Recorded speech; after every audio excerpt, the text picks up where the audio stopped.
Hello, everybody, and welcome into another exciting episode of Bloody Good Horror. My name is Eric, and I have the plague tonight, but we're here to do it anyway. We're going to review Good Boy, and joining me tonight, first up from the mean streets of Oakland, California, meth lab adjacent, I'm told. Please welcome Rachel to the show.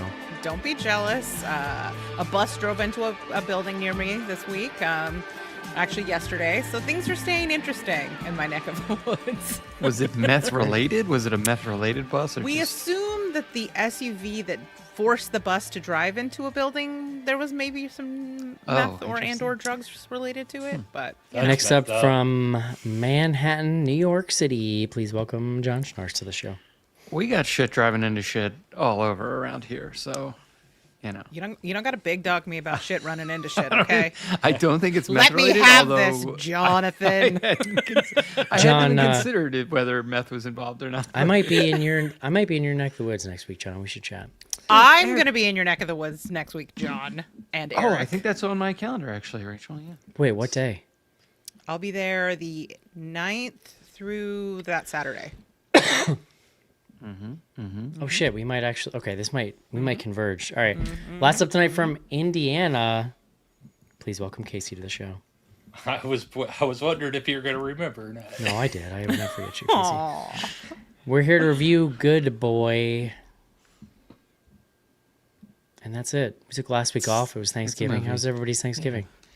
It's great. Yeah, it's good. It's really nice. I had a house full of homosexuals and delicious food. It was great. Sounds lovely. It was. Did you host? Yeah. Oh, nice. I saw pictures. Rachel hosted the shit out of it. You know that's right. Well, you've got, look, I love the tree. You've got your tree up in the background. It's very seasonal in there. Yeah. I got my tree up, John.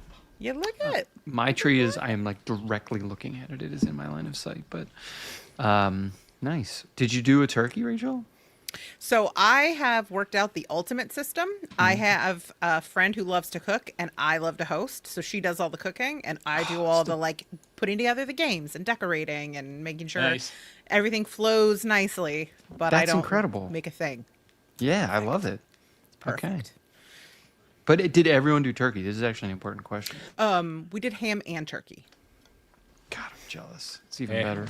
John was waiting for you to tell him you did some tofurkey bullshit. I was 100% like, don't. Well, I will tell you there were multiple sidecars of things that were vegetarian at the table, but meat was on the menu. I'm a strong believer that like Thanksgiving you should have a turkey. Like it's just you can have the other stuff too. You can do anything from there, but turkey should be involved. I agree, but I am a strong believer that the turkey is better the next day, cold on a sandwich with some mayo. God, sure. All the above. Controversial take. All of the other toppings on top of it, I would say. Yeah. No. No. Yeah. I like to keep it simple, but yeah. Like the shit people do thing. with like cranberry sauce and shit in their sandwich. Yeah. Fuck all the way off with that. Dude, More cranberry for me. Disgusting. oh boy. All right, well, we've reached the core of it, I guess. Let's not pretend. Suzanne, my wife, she made several of the sides this year, but one of them, every year she makes like homemade from scratch cranberry sauce, like with actual cranberries. It's pretty good. I didn't get to get my favorite dish until this weekend because we're going to my parents this weekend finally. But my mom always makes corn casserole. I don't know if that's Is a that Midwest like corn thing. pudding? Kind of, Because yeah. I had corn Yeah, pudding. For my the mom first did too, time this actually. year. Yeah. There's like corn in it and like a Jiffy box and Yeah, it's a Jiffy cornbread dairy mix. and yeah. That's good. We did not have, we in the past have had one, but we did not have one this year. That's my favorite thing ever. So, That's very Indiana of you. yeah, it is. Corn. All right, y'all. Let's take a quick break and discuss Good Boy. This is it, Jennifer. Your big break. Stop the prime time. Main feature.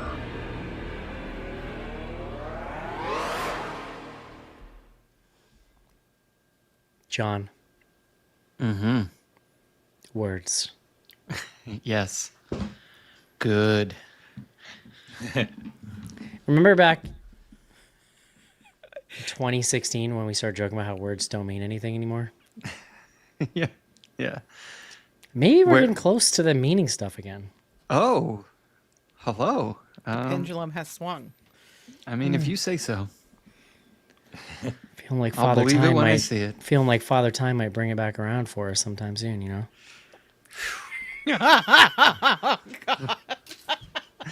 Before the heat death of Could the be universe, today. you think? Or... My lips to God's ears. You know what I'm saying? All right, John, please bring Okay. us the word of the day.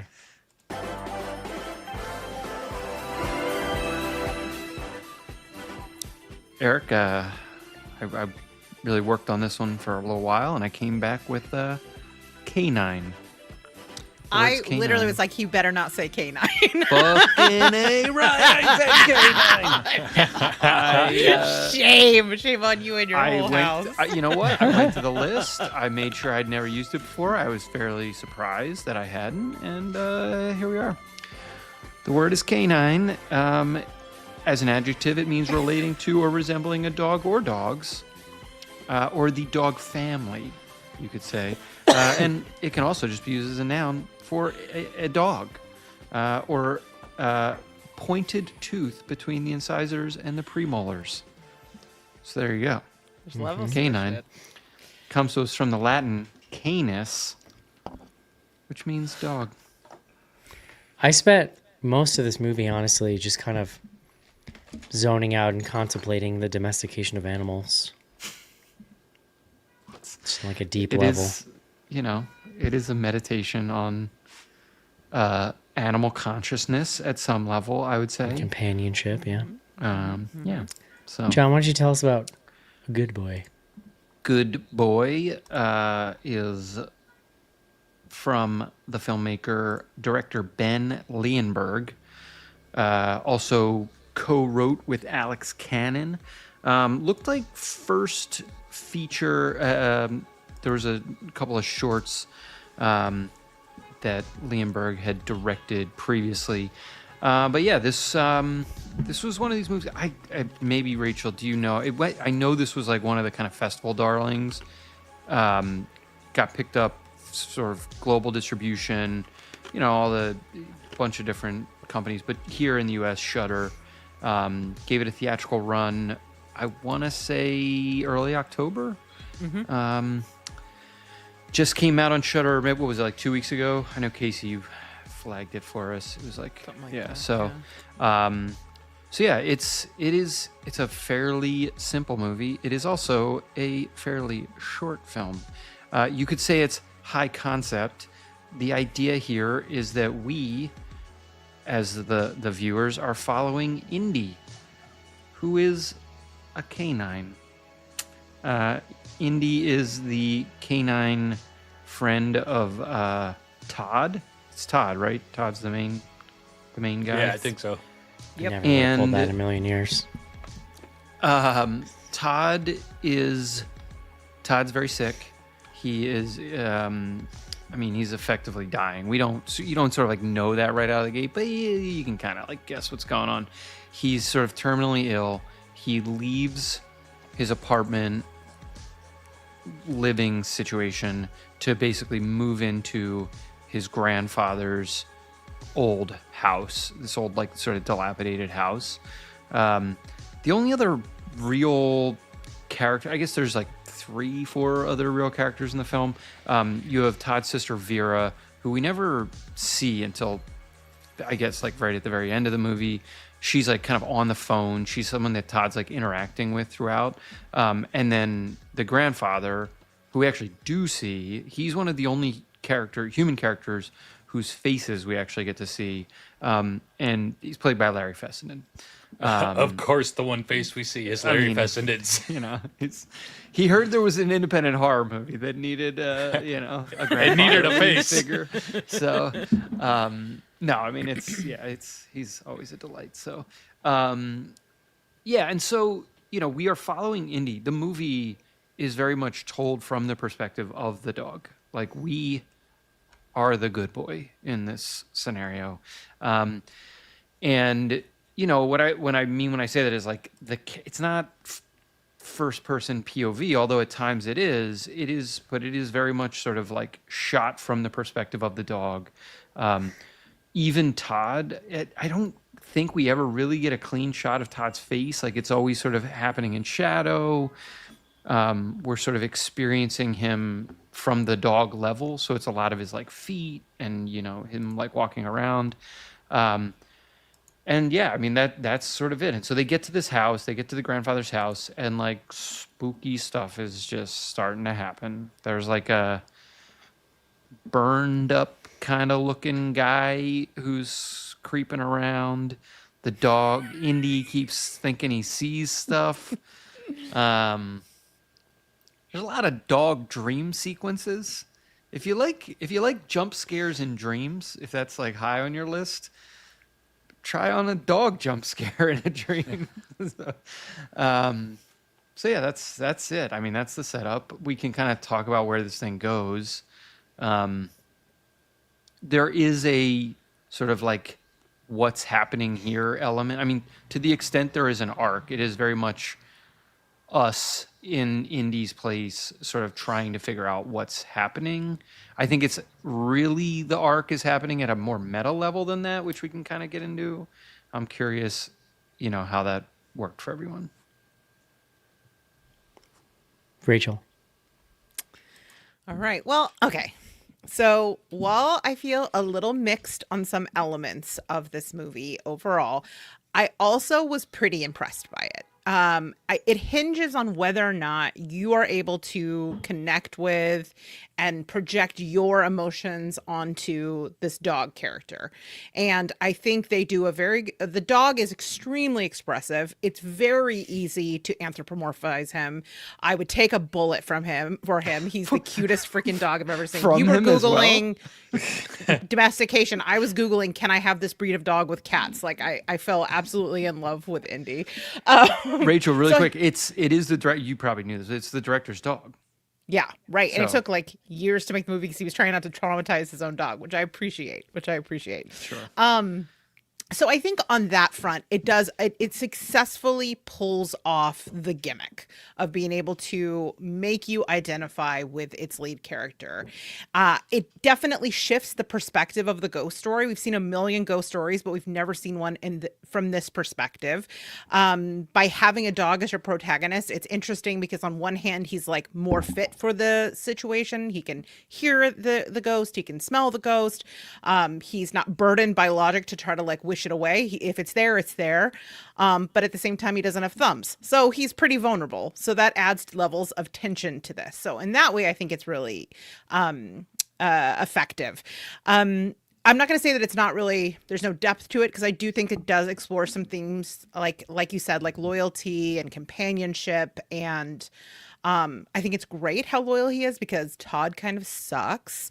And unfortunately, that makes it, I like spending time with Indy. I'm less interested in spending time with Todd. And you know, so that definitely impedes some of the emotional impact of portions of this film.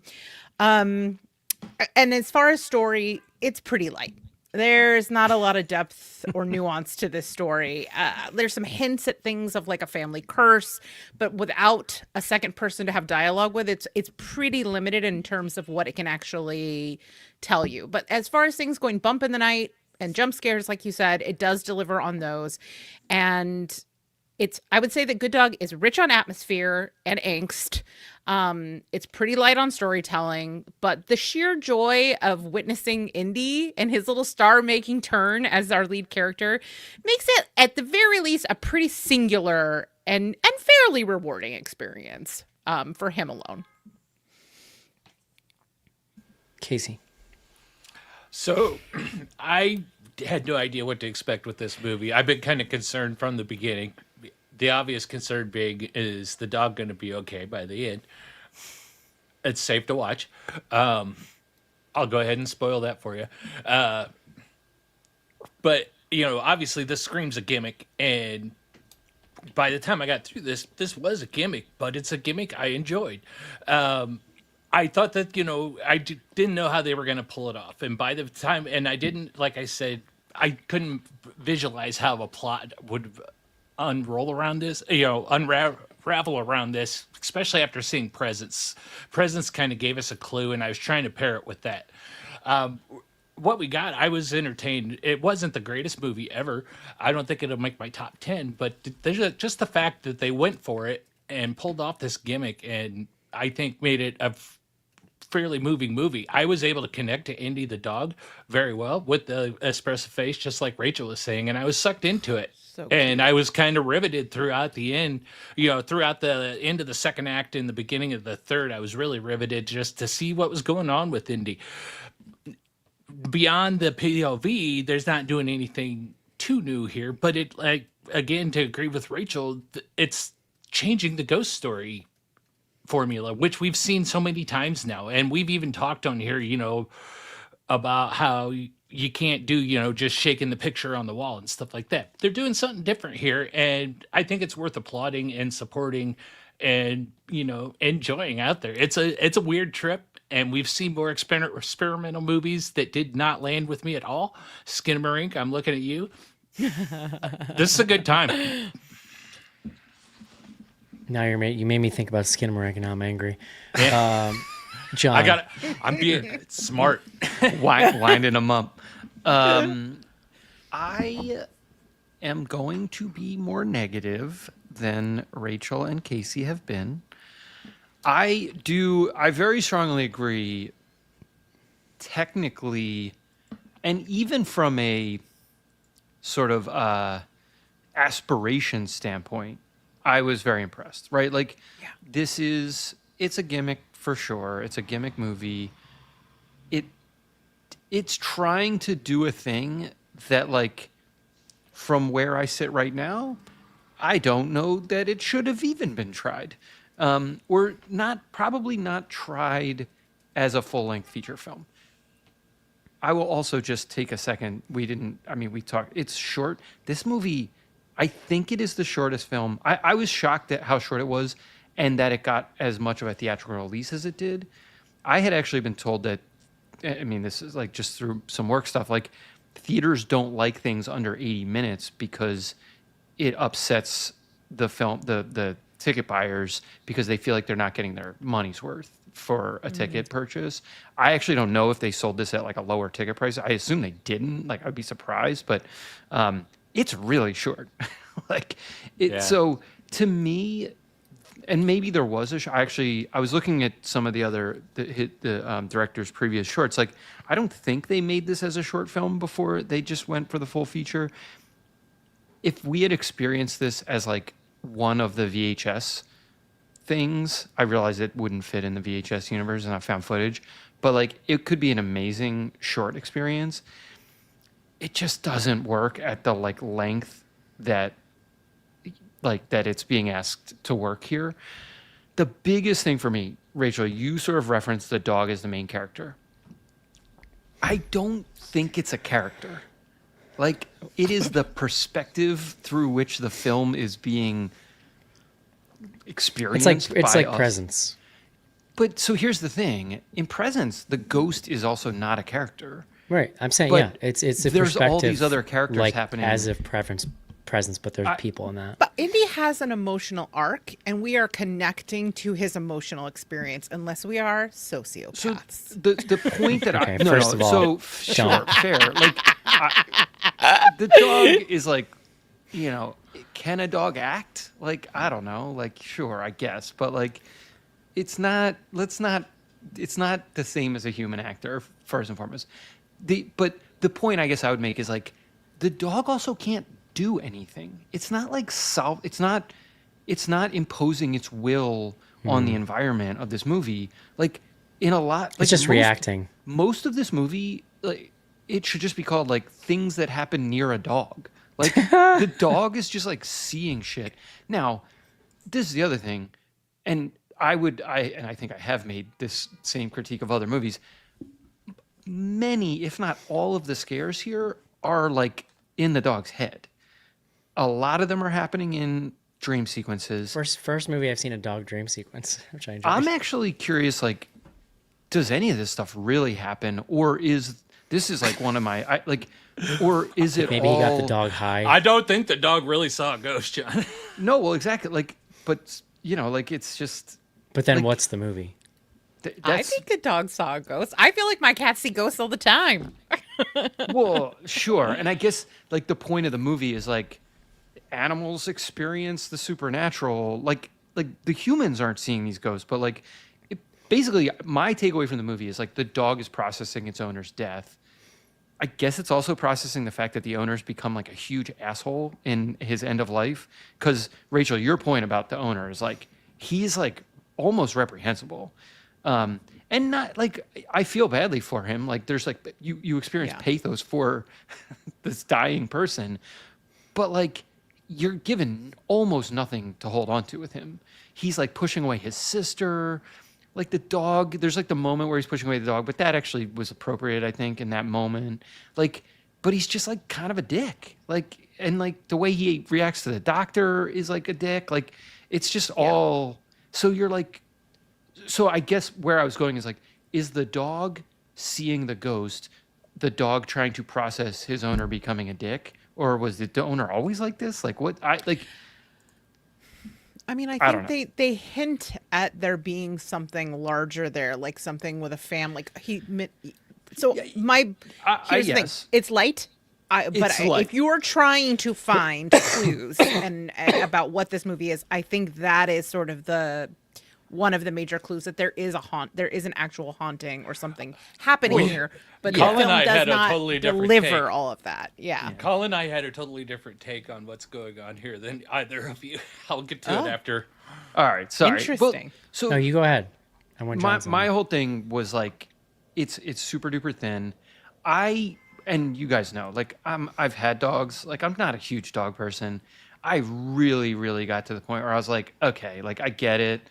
Like it's a dog, like it's seeing fucking ghosts. Like I just like was not connecting to this dog, and like the shit that was happening around the dog, I knew the dog wasn't gonna get killed, and so I was just sort of like, what are the stakes of what's happening in this film, especially when the only human character you're given is such a piece of garbage. You're just like, well, at some point he's gonna die. Like okay, So I don't know. I just could not get there with it. And I say that like, even in the context of like a lot there is interesting stuff happening. I acknowledge, and like some technical achievements that are commendable. Casey, give me your theory and then I'll go. Our theory was there was no haunting. It was the Grim Reaper coming for Todd. Oh. Yeah. I think the only question there, Casey, is like, what's happening with, why are we seeing Larry Fessenden? Yeah, that's the well. Why aren't we seeing Larry the other Fessenden dog's more? body there? Like, there's. I also think it doesn't ultimately matter. I think you can interpret it however you want. But Yeah, I think that there's evidence there that I don't think it matters because I think it's a gimmick movie about a dog in peril. My simple assumption. I think this is a movie made for like the people who need to check that website to see if the dog dies. Is my theory. Simple assumption is that this stuff travels along. Well, then. Yeah, it's a genetic thing. Grandpa had lung cancer too. Yeah.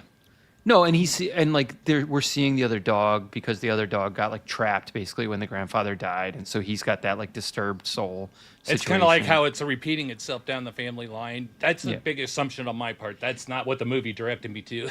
Yeah, I don't understand what was going on then with the other dog's bandana. That's like Yeah, the thing. yeah. Like, Yeah, because that did seem So- like something was trying to like reach out for help, right? Whereas if it was my theory, it wouldn't need help. It would be kind of more of like, come on, this is where you need to go. yeah. I'll preface my thoughts by saying that I'm very sick. At least 2 to 3 times a year, we record an episode of the show where I'm just deathly ill and Man. barely keeping it together. And that is my status this evening. This is the first day I've been able to speak long enough to do this show in about 8 days. And what a movie for it to land on. Yeah. I also I just nothing about this movie has ever grabbed me. I kind of saw the premise and was like, oh, okay. I'm like, cool. I only agreed to it because I was too sick to say no. So here we are. I I think, Rachel, your thing about it being mostly atmosphere is pretty accurate. I don't necessarily think that's a bad thing, but that is what the movie does best, is by putting us in a sort of like innocent point of view. It ups the kind of scary atmosphere because like everything's kind of scary, and we're sitting in a dog's point of view of sort of being like you guys are talking about, seeing things the humans don't see, being sort of sensitive to things. I think that's a very interesting aspect of the film, and frankly, like I'm actually kind of blown away by just the logistics. The dog is very expressive, and they've clearly put a ton of thought. First of all, it must just be a very well-trained dog, for starters. Like, and you know, you talk about the adage of like never work with a kid or a dog. Like, this is an entire movie that hinges on this dog's reactions, and the amount of pre-planning, training, and like editing that must have gone into having this flow the way it does is very impressive. And I think it's been an interesting like year-ish now of seeing some movies like this that are playing with perspective in interesting ways. I think I thought of Presence during this. I also thought of a violent nature. I think ultimately the thing that those films have that make them work much better for me is there's much more happening with the people that we're like, observing. that speak to each other.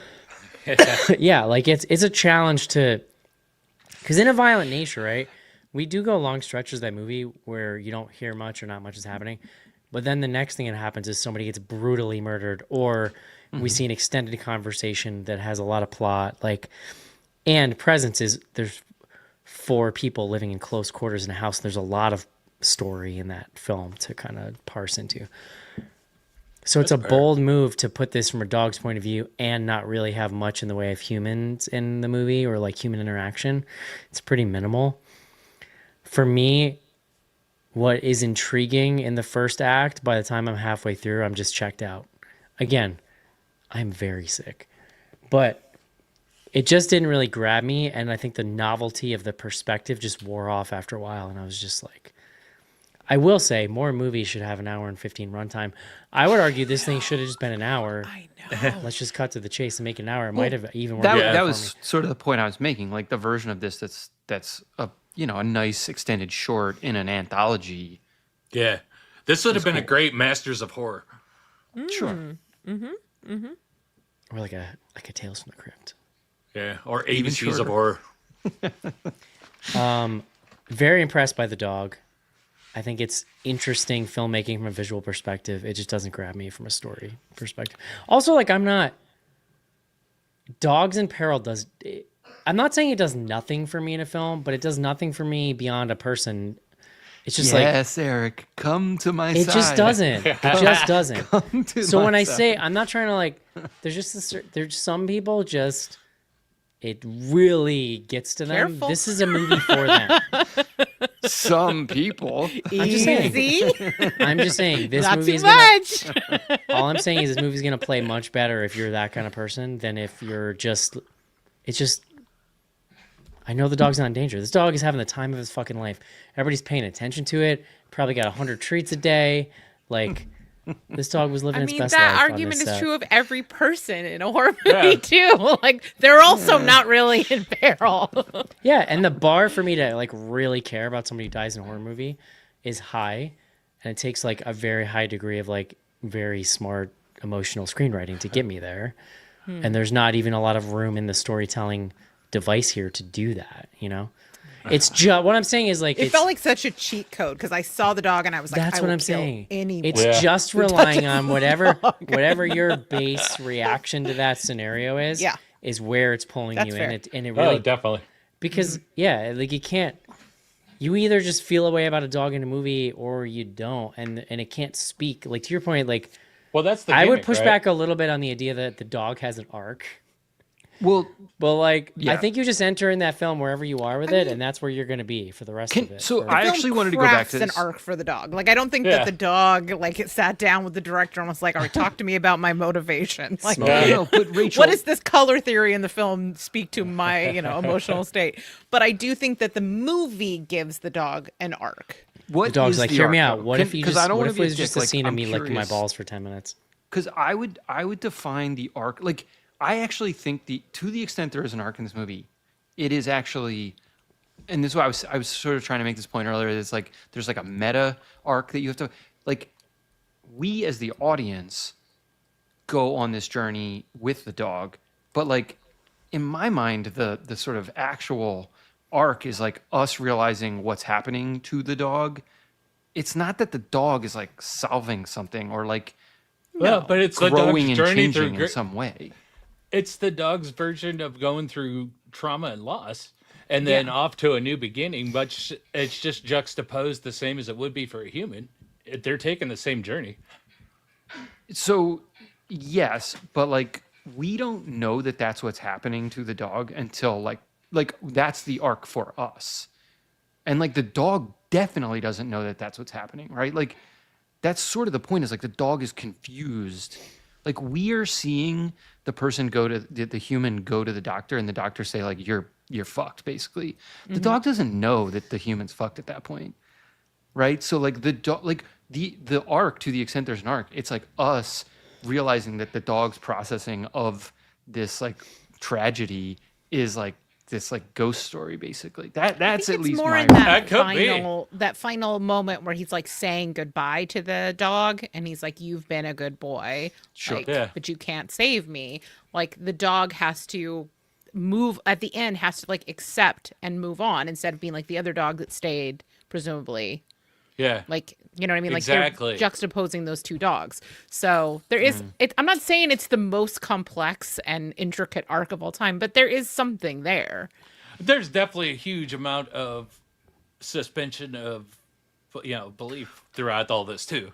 Yeah, I guess like I so fair, and I see what you're saying. It's more like we have to basically put that onto the dog. Like Well, yeah, Yeah, of oh, course, yeah. of But, like, course, that's the whole point. But I mean, the dog is a storytelling device and a character. Like in every single character that we see, there's some degree of us putting it into the like processing what the film is Yeah. trying to tell us. All right, through I am the willing- use of that character. I am willing to allow the use of the word character. given where Are we you not landed here. merciful? How generous? No, because like I really like coming into this, I really didn't believe that the dog actually like changed. You know, like that it. But okay, I'll grant that there's like some quote unquote emotional growth. Like it's not. Wow. I don't know. Thank you. The dog Thank you. looks exactly the So same at the end of the gracious. movie. Like, it's not, So yeah, Oh Gracious. man. so. Now we know why Schnars had cats. How did the dog get really dirty in that one scene? I was a little confused by that. Which scene? There's this That- scene where the like he keep- basement stairs. yeah, and then he's like behind the door. Like that's one of those moments where I'm like, is there something supernatural happening here? Why is the dog all dirty? I Yeah. feel like there is something supernatural. I mean, that's my interpretation. I Sure. guess it leaves it ambiguous enough that you can choose your own adventure. But to me, Yeah. it felt pretty clearly that it was meant to be. It's because I think it's playing with that idea that we have of like our pets, like seeing things and hearing things, and like them seeing ghosts. Like that's the other sort of gimmick and conceit at the heart of this. Right. That's the like the flaw in my theory that it's a Grim Reaper type of situation, because why would the Grim Reaper be opening the doors for Indy? Yeah, to he's not get like to fucking with the Todd? dog. He doesn't care Right. about the He's dog. not trying to keep it out or anything. Yeah. Yeah, Well, I just it did assume at the end, but so when the animals are kind of like staring off into the distance, it's like there's nothing going on in there. It's just like, bleh. I think I kind of assumed too from the dream sequences that the ghost of the other dog was still floating around there, maybe helping him out. I kind of maybe assumed Yeah. that maybe the ghost of that dog was the one opening doors. it was showing them stuff, I guess. I don't know. Yeah. So, and then what do we make of why the human was like so not pleasant? I just to me that didn't seem unnatural. To me, if a doctor told me that you're dying, there's nothing we could do, I'm gonna be pretty pissed off at the world too. But why? Yeah. Here's the thing: is do I think that it is it reflects like a reality in life? Sure. It just for me, it's a problem with storytelling because Yeah. it undercuts my ability to be invested in the dynamic between the two of them. Like I am only in it's a one-way dynamic. I'm invested in how much Indy loves Todd, but I don't see that I'm not I don't see the connection. Like I'm not invested in that connection because that guy sucks. Yeah. I just figured there's a lot of the dude's terrified, he's depressed and angry that he's dying, and he's just lashing out at everything is the way I took it, because all of the clips and footage they showed us of, Indy's past, they're like, oh yeah, when he's a puppy and stuff, there's obviously lots of love there, and they had their morning routine with the pets under the legs and stuff like that. Yeah. I want to cry. I know. He's so cute. Oh, let me cute tell dog. you though, it's weird, but who this movie did connect with was our dog Aggie. I sent you guys a picture, but that she literally looked up and was not paying attention at that first scene. I think is when we first started hearing the whining and stuff from the ghost dog, and then there was a couple times throughout this movie she was actually talking to the screen when there was bad stuff going. There was that scene where Andy found the bandana underneath the dresser, and Agatha was literally barking and like growling warnings at the screen at Just that explain point. to Agatha that it's not a real character. Yeah. It's not. And there's no arc. Colleen already told me that if the dog has nightmares tonight, I'm the one staying up with her.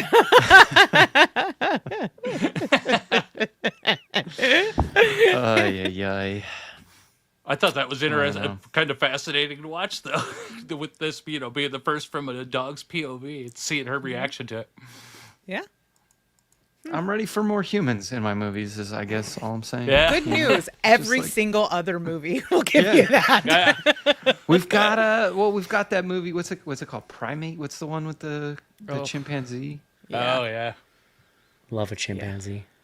Is it I don't know if Andy it's from Serkis the again? chimpanzee's perspective. I don't know anything about the movie, just to be clear. So Have you not had that trailer before everything for the No. last I month? haven't. Oh my god. I can't even remember the last I've seen time the I was in whole theater. freaking movie. yeah, that's a problem. I don't even know the last time I was in the theater. Well, I saw Wicked, and they didn't put it in front of that. Surprisingly, I did not see. Honestly, that would have been pretty cool. I mean, there's the flying monkeys, right? There's some like tie-in Yeah, with like nice. animal rights stuff. It makes sense. Did I you can get make to that keep your argument. snazzy pink 3D glasses, Schnars? I mean, I walked out with them. I think they wanted Yeah. them back, but they know. Yeah, you can't let those go. No, they're cool. So I was saving them for Rachel. Oh Yeah. my god. You guys ready? Yeah. Would you recommend this movie, Rachel? It's a soft recommend, but yes. John? No. Casey? It's on Shudder, so yes. And it's very short. Yeah. I don't know. If you're one of those people that would check that website in earnest, I think you'll like this. What's it called? Does I'm the not dog saying guy? I'm not putting a judgment I'm on one it. of those I'm just people who, saying. in a movie theater, will get up and walk out to look it up the minute a Yeah. dog shows up. If you're in one the of those movie. people, you're gonna love this movie. One of those people, One of those those people. I'm not saying it anyway. You're saying it in a way. I'm just making a factual But- statement. But for those people, it is safe to watch. That's what I'm saying. Yeah. That's for you. This is for you. Darvo. All right. Let's take a quick break and do some fan mail.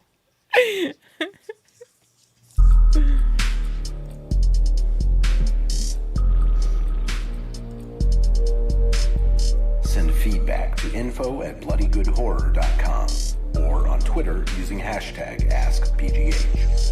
Join Patreon to get back episodes and much more. Patreon.com/bloodygoodhorror.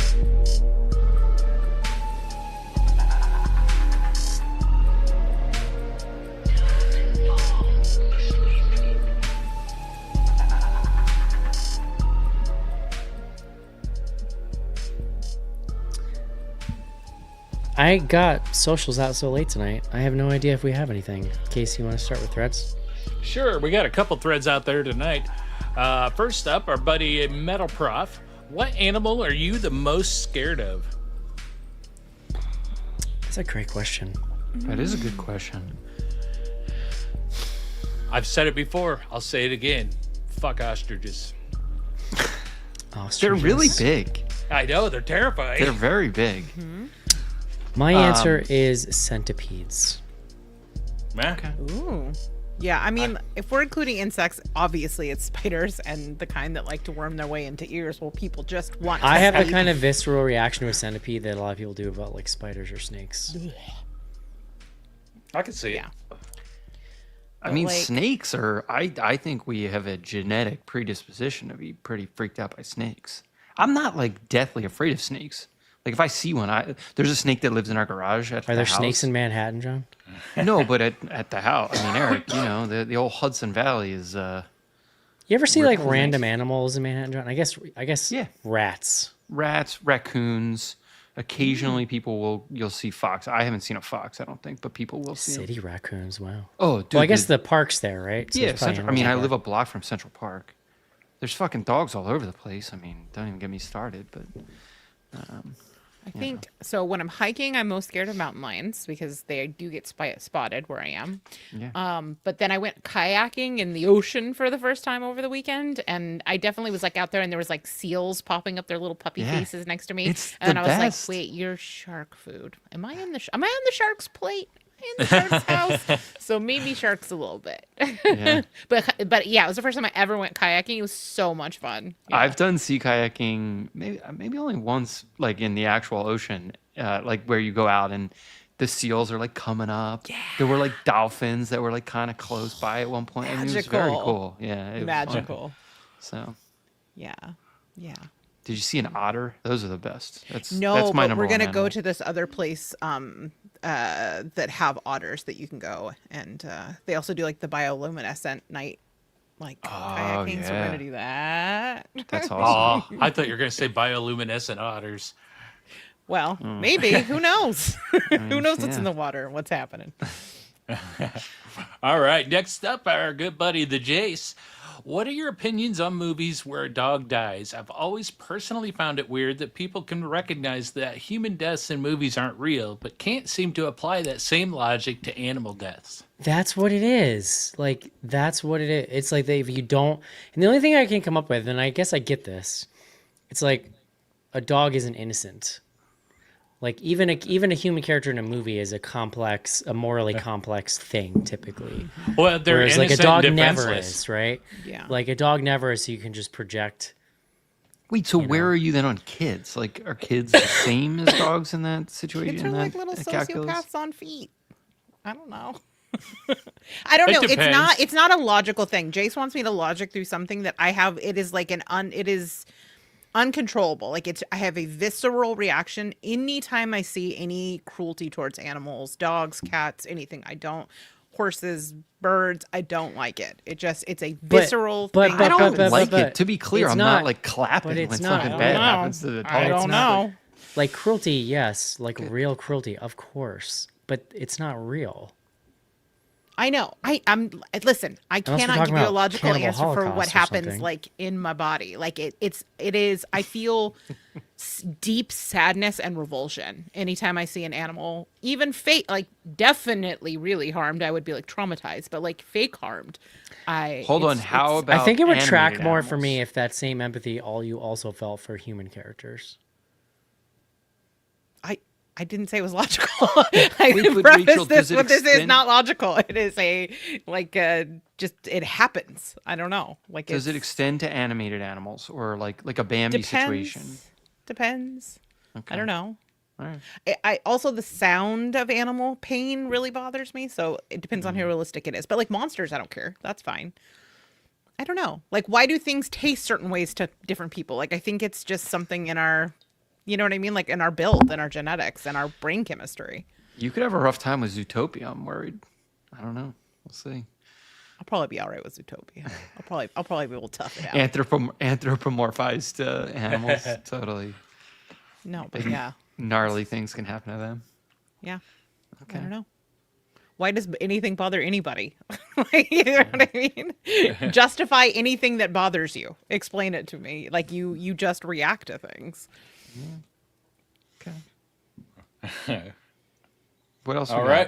got? Last up, we got Well Adjusted Podcast. Again, that's Well Adjusted Podcast. I screwed that one up. What is your favorite breed of dog? Whatever is letting me pet it in the moment. I don't Yeah. care. I love them all. I like a little dog, like a little guy, and I tend to prefer like long hair over shedding. Did I send you guys a picture of the dog I was with over Thanksgiving? No, but I'd like Oh. to see it. I will. I'll text it to you as soon as. Well, maybe I can do it while we're on. My brother-in-law had 2 English bulldogs, and one of them died. They die young, like they got the smushed up faces. They're very. It Yeah. was like very big. This thing was like a beer keg, and what happened was they like had like a couple very small children, and the other dogs started to like act a little.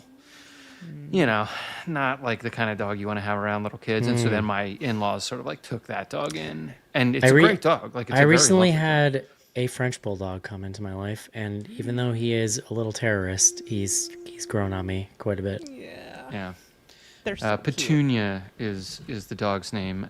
Great name. And she's lovely.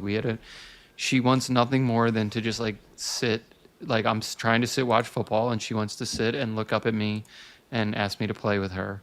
And, I was fine for 3 days. I had a lovely time. If it was like that every day, I'd be like, all right, you gotta get this fucking dog out of here. But Really? Really? yeah.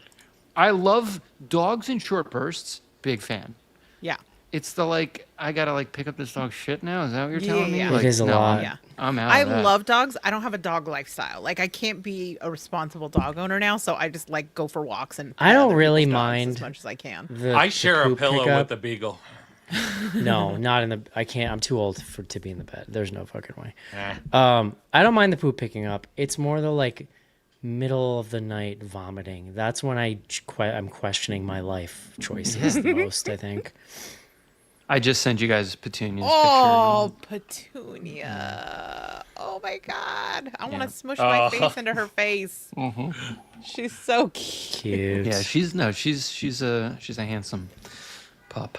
So Yeah. I'm a beagle person. I love beagles. They're short and fat and adorable. Here, I'll send you guys a. And Suzanne's ornery. cousins had beagles for years and years. They would rescue the beagles. This and, is Yeah. Fig Newton seeing the snow for the first time. Oh, Big Oh Newton. my God. I have cuteness aggression. I want to eat it. It's so cute. He is cute. How old is that dog? It looks like, Like- a little. 4 or 5 months. Oh yeah, I was gonna It's say a it looks baby. Really, Oh, yeah, it looks tiny. My uterus. I can't take it. It's so cute. Oh boy. I mean, Petunia has got nothing on Fig Newton. It's like, yeah, get this dog out of here. I love them boy. both. Porque Yeah. no los dos. Fair enough. Eric, what do we got? What do we got? that That's it for threads.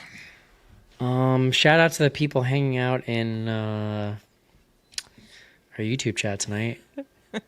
I need new glasses. I can't Were see the people just chat. blowing me up, or are they blowing me up for being like a monster? Yep, against it was the a dog? bloodbath. Don't look. You'll Yeah. never No, recover. I know. Sure, I got supporters out there. Anti-dog. Blob No. Nelson says, I will defend the use they're of on a canine. registered Everyone list in this somewhere. movie had teeth, aside from Fessington's chronically missing one. Damn. And then Liz, some people just don't like dogs that much. I do like dogs. It's the movie thing. Dogs in movies. I don't get it. Let's see what we got on Instagram.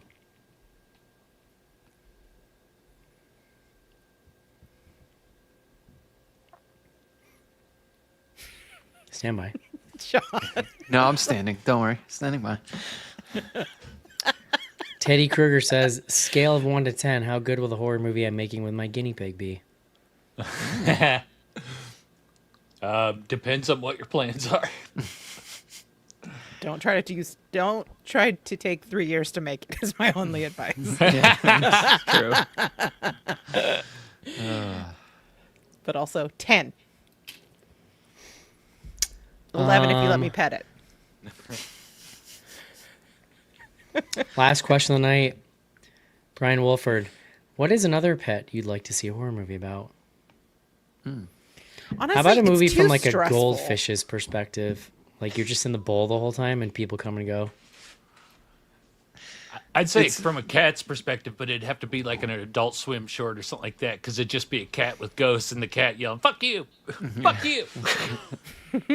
Giving zero fucks and walking outside. Yeah. Last thing I'll say tonight, shout out to the people starting to tag us in their Wrapped end of year Yeah.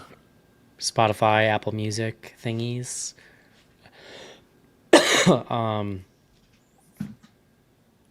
The Exorcist Within Pod was the first one to tag us. We're number 3 on their list. Ooh. Number 2 next year. Actually, Going Dottie for has it. a comment in the YouTube chat, and I agree with her 100%. We need a Bunnicula movie.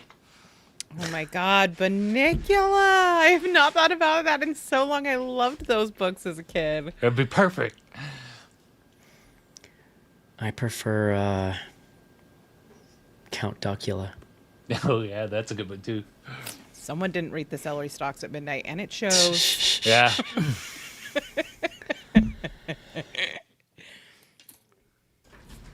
All There's right. a dog and a cat, too, so it's a, well-rounded cast. I'm sick and tired and I can't talk. So we're going to wrap. Patreon.com/bloodygoodhorror. Rachel, where can people find you? Well, you can find me on the More Deadly podcast every week, where we review horror films direct exclusively by the ladies. And I do have a little plug for something fun, if you don't mind, if I do a little quick plug.